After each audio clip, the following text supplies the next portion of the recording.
My question was that in the NEP it states that there will be two board exams for the students in class 10th and 12th, but contradictory to that they have said that there will be exams held in only class 2nd, 5th and 8th.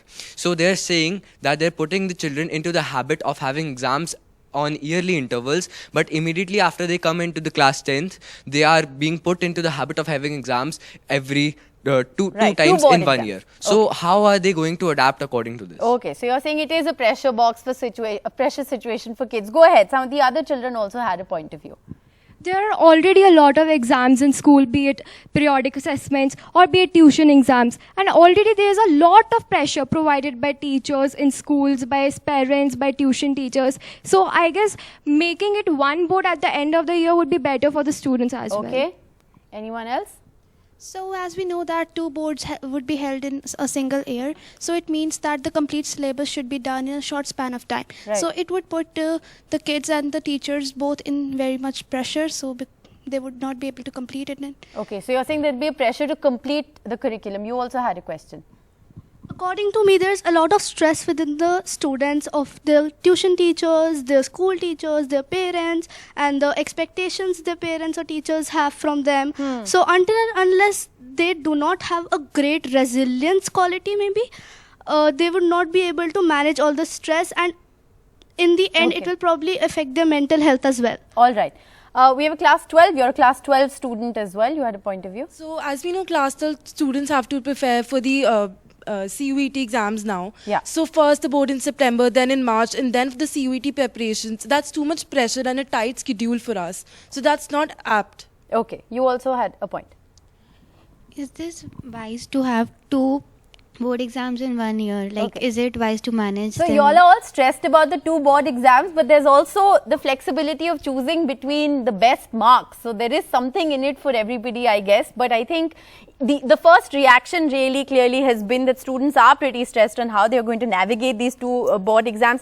I'm going to come back to our very enterprising audience in just a bit, but let me go across to panel. Dr. Vijay Datta, I think we've heard from, a majority of students, and I'm sure that this is a sample set that represents what most students across the country are feeling right now. A bit of pressure given the fact that they're going to expected to be giving these two board exams, even though there's a lot of flexibility that the new systems have put in place. How are you looking at it? Well, greetings, everyone.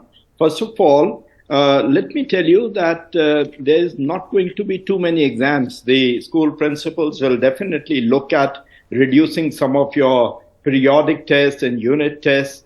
And let me explain and de-stress you by giving you an example of an all-rounder.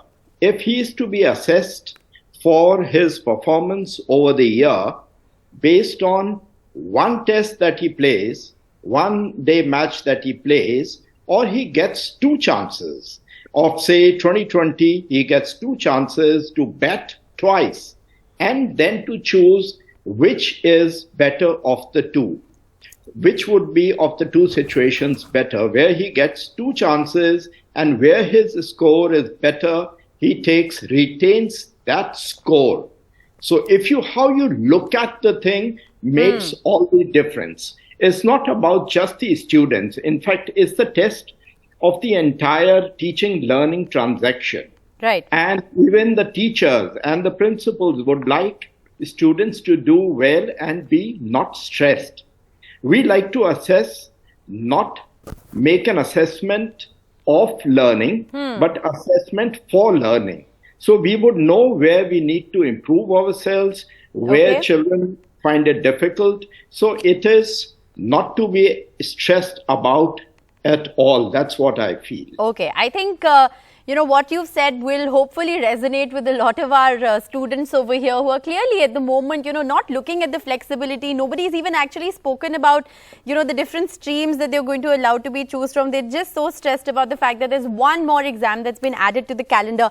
Dr. Sudha Acharya, do you agree with what Dr. Datta said? As a principal of a school, do you believe that the onus is now going to be on institutions on how they can adapt to the new policy, take the best from it by alleviating stress of the students, which, they very clearly expressed?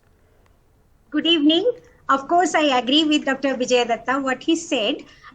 Children are getting stressed listening about 2 board exams. I must advise children, it is not 2 board exams you are immediately approaching to. Your board exam will be as usual at the end of the year as you gave, and then you are getting another opportunity. There is flexibility. If you want to improve your score in maths or in physics or in business studies, so we have another exam with essential repeat. So this year also, some of the students, they wanted to improve their score. So they were sitting for the second time and they got that score. But I understand children's apprehension. Yes. That CUET board exam, and one child was saying about 3, 5, 8. I must clarify that. This is not board exam. 5 and 8 are assessment of core concepts. No, I think it's about the habit clarity. of giving exams. You know, on one side, you're trying to take away the pressure in the formative years, and then you're really building it up in the end. I think that's the larger point.